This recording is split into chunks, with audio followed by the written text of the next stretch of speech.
A group of Japanese protesters took to the streets, shouting loudly, "Diaoyu Island belongs to China." Even in the face of fully armored riot police, these youths showed no signs of fear. They were members of the extreme left-wing group N-War faction. To deal with this situation, a special forces unit wearing reinforced armor and equipped with heavy firepower was formed. This brutal force, known as the Capitol Police, was jokingly referred to as the Hellhounds. However, the violent suppression didn't calm the situation.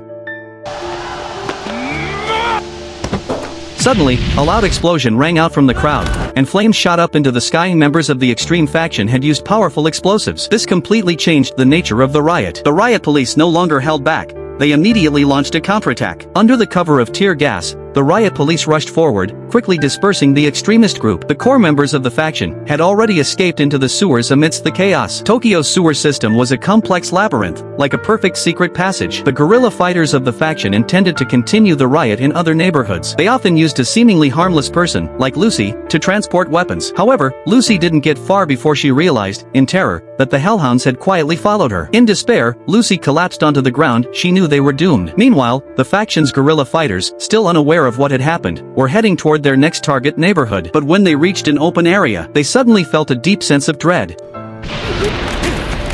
Surrounding them were the Devils, fully armed soldiers with MG3 machine guns and eyes glowing red. Seeing the fully equipped Grim Reapers around them, the faction members finally snapped. The metal storm created by death roared through the air. Meanwhile, Lucy, still desperately running through the sewers as Little Red Riding Hood, didn't stop until she was completely exhausted, gasping for breath. What she didn't know was that the Capitol Police had already surrounded her. Faced with this seemingly harmless Lucy, Jack couldn't bring himself to pull the trigger. But just that moment of hesitation almost led to disaster.